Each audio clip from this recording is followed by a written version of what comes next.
E o governo federal ampliou a redução do desconto do IPI, Imposto sobre Produtos Industrializados, de 25% para 35%. A intenção é estimular a economia. Priscila Yasbeck já está aqui com a gente. O consumidor vai sentir essa redução, Pri?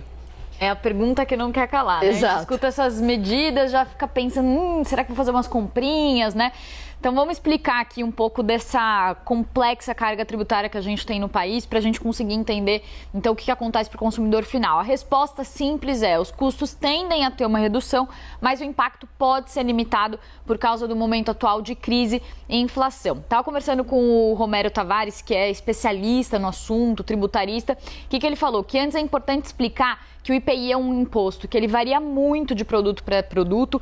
Dentro de um próprio produto, o IPI pode variar muito de acordo com a etapa de produção. Então, só para dar um exemplo, as armas têm um IPI de 45%. É um dos produtos que deve ter essa redução aí do desconto. Dentro do próprio grupo, por exemplo, dos brinquedos, que também devem ser beneficiados por esse desconto. Você tem um triciclo, que tem 10% de IPI, baralho, que tem 10% de IPI, mas se você observar, por exemplo, jogos de boliche, é 20%. Então, dentro de um mesmo grupo, o IPI já varia muito, o que dirá dentre toda a cadeia da indústria. Então, a redução vai depender muito de qual que é o produto em que vai ser aplicada e como que esses impostos já incidiam sobre esses produtos. Bom, dito isso, o momento é um momento de inflação muito pressionada, de custos subindo para a indústria, a energia está prejudicando muito a produção da indústria. A gente ainda tem também o dólar, que estava dando uma certa aliviada, mas voltou a subir. Diante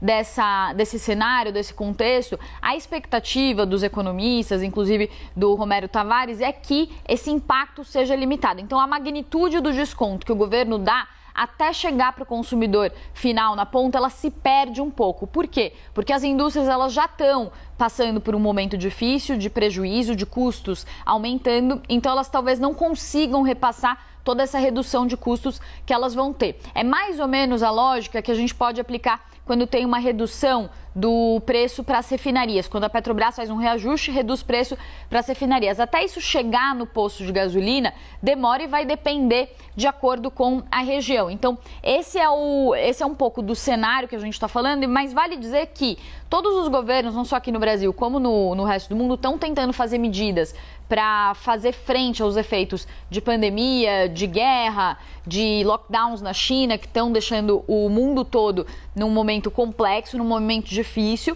E o governo está fazendo essas reduções de IPI porque é uma forma mais fácil de conseguir fazer uma medida econômica. Ele não precisa mexer na lei de responsabilidade fiscal para fazer isso. Então, é a saída que o governo está encontrando para conseguir trazer alguma redução aí de preços e conter essa inflação que está batendo no bolso de todo mundo muito forte. Valeu, Pri, excelente. A gente segue nesse assunto porque essa ampliação da redução do IPI está gerando polêmica. Aonde? No Amazonas. O governador Wilson Lima disse que vai entrar com outra ação no Supremo Tribunal Federal questionando esse novo decreto do presidente Jair Bolsonaro. Por quê? O Wilson Lima diz que essa redução ameaça a Zona Franca de Manaus. Então vamos para lá. Carol Queiroz explica para a gente o que defende o governador. Bom dia, Carol.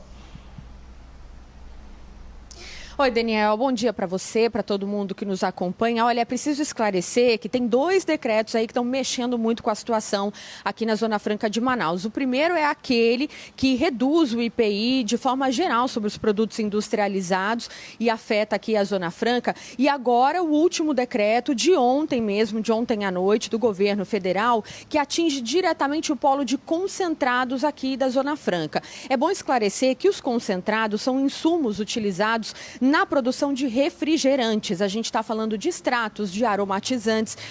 E aí o Amazonas centraliza toda a produção desses concentrados aqui no país. E esse novo decreto atinge diretamente este polo. O governador Wilson Lima disse, nas palavras dele, que vai fazer de tudo para defender os empregos que são gerados aqui na Zona Franca, já que esses decretos podem atingir diretamente a competitividade das empresas que são instaladas por aqui. É importante importante dizer também que contra aquele decreto que reduz de forma geral o IPI em todos os produtos industrializados, já havia uma ação ingressada no STF.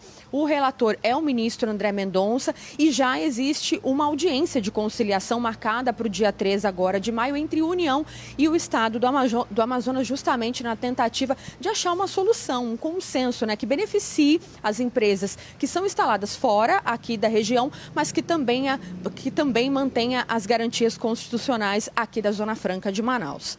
Volto com vocês. Valeu, Carol. Obrigada pelas informações. E, gente, 4 em cada 10 bares... Estou aqui, ó, na dúvida onde eu vou. De novo. 4 em cada